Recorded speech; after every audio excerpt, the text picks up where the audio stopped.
অনেকে সেলফি তুলছিল, আমার এটা অসাধারণ লেগেছিল। আপনাদেরকে এটা আমি ভিডিও আকারে কিছুদিন পর হলো শেয়ার করব।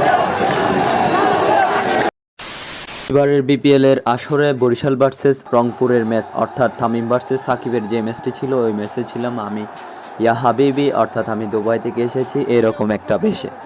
আসলে এই বেশে যাওয়ার পরে আমার এইরকমভাবে যাওয়ার পরে আসলে আমার ইউনিক একটা চিন্তা ছিল, কেননা আমি চেয়েছিলাম আমাকে মানুষ অন্যভাবে দেখুক, সবাই দেখুক। এটাই আসলে ঠিক যেটা চেয়েছিলাম, যেটা আশা করেছিলাম এর চেয়ে হাজার গুণ বেশি পেয়েছি। যেখানে কোনায় কোনায় ভর্তি, কোথাও গেলার সিট নাই, ওই জায়গায় আমাদের কিছু বরিশালের দর্শক, আমি নিজেও বরিশালের ফ্যান ছিলাম ওই দিন, যেহেতু আমি তামিম, মুশফিক, মাহমুদুল্লাহ আমার প্রিয় খেলোয়াড়গুলোই ওদিকে, যার কারণে আমি ওদিকে ছিলাম।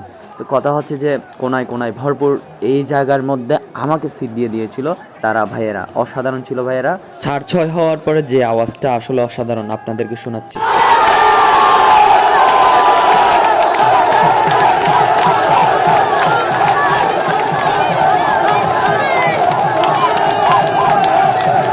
তামিমের 4-6-এর পর থেকে গ্যালারিতে বরিশালের দর্শকরা অসাধারণ আনন্দ করেছিল, যা আপনাদেরকে সামান্যতম দেখাচ্ছি বা শোনাচ্ছি আর কি। তামিমের ভক্ত ছিল অসংখ্য, বিকজ অফ চট্টগ্রামের মধ্যে খেলা হচ্ছে, যেখানে সাকিবকে ভুয়া ভুয়া ধ্বনিতে পুরো স্টেডিয়াম কেঁপে উঠেছিল। খেলাটা ছিল হাড্ডাহাড্ডি হয়েছিল, তামিম এবং সাকিব প্রায় একই রান করেছিল এবং তাদের স্ট্রাইক রেট ছিল অসাধারণ।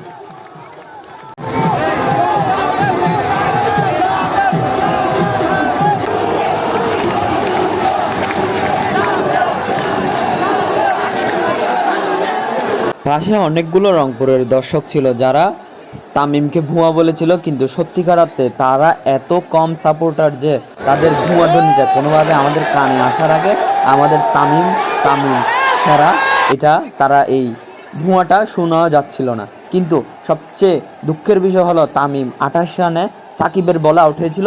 এতে দর্শকরা অর্থাৎ বরিশালের দর্শক খুব মর্মাহত হয়েছিল এবং রংপুরের দর্শকরা তখন তামিম ভুয়া ভুয়া বলে ধ্বনি দিয়েছিল, কিন্তু যখন তারা সাকিব সাকিব করেছিল তখন বরিশালের দর্শকরা ভুয়া ভুয়া বলছে, যার কারণে তারা সাকিবের নামও ধরতে পারতো না।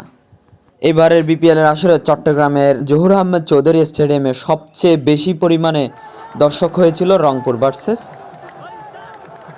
বরিশাল, অর্থাৎ সাকিব ভার্সেস তামিম অনেকে বলে, এভাবে বলে থাকে। এখানে প্রচুর পরিমাণে দর্শক হয়েছিল। তাছাড়া এই টিকিটের মূল্য বা এই ম্যাচের টিকিটের ফি ছিল অনেক বেশি, অর্থাৎ কালোবাজারি হয়েছিল। যেই টিকিট 400 টাকা, ওইটা 800-1000 টাকা পর্যন্ত বিক্রি হয়েছিল। সবচেয়ে আরও বেশি মজা ছিল যখন আমাকে মানুষ বাহাবা দিচ্ছিল, তারপরে হাত মিলাচ্ছিল, অনেকে সেলফি তুলছিল, আমার এটা অসাধারণ লেগেছিল। আপনাদেরকে এটা আমি ভিডিও আকারে কিছুদিন পর হলো শেয়ার করতেছি। আসলে একটা আনন্দের বিষয় হলো তারা আমাকে চেনে না, বাট আমার এই যে লুক, এটার কারণে তারা আমাকে ভালোবাসা দিয়েছে, তারা ছবি তুলতে চেয়েছে, তারা কথাবার্তা বলেছে, এটাই অসাধারণ লেগেছে। আপনাদের কেমন লেগেছে জানাবেন কমেন্টে। চট্টগ্রামে অনুষ্ঠিত হওয়া বিপিএলের অনেকগুলো ম্যাচ হয়েছিল, তার মধ্যে আমি এর আগে 2-1টা ম্যাচে খেলা দেখতে গিয়েছিলাম, কিন্তু মধ্যে বা এর আগের ম্যাচগুলোতে আমি এইরকম কোনো বেশভূষক নিয়ে যাইনি। আমি স্বাভাবিকলি আমি জার্সি পরে গিয়েছিলাম চট্টগ্রাম চ্যালেঞ্জার্সের, অর্থাৎ আমি চট্টগ্রামের ছেলে, চট্টগ্রামের সাপোর্টার। কিন্তু মজা ছিল আমার এই ভেস্টায়, অর্থাৎ আপনাদের সবাইকে ধন্যবাদ আমাকে সাপোর্ট করার জন্য।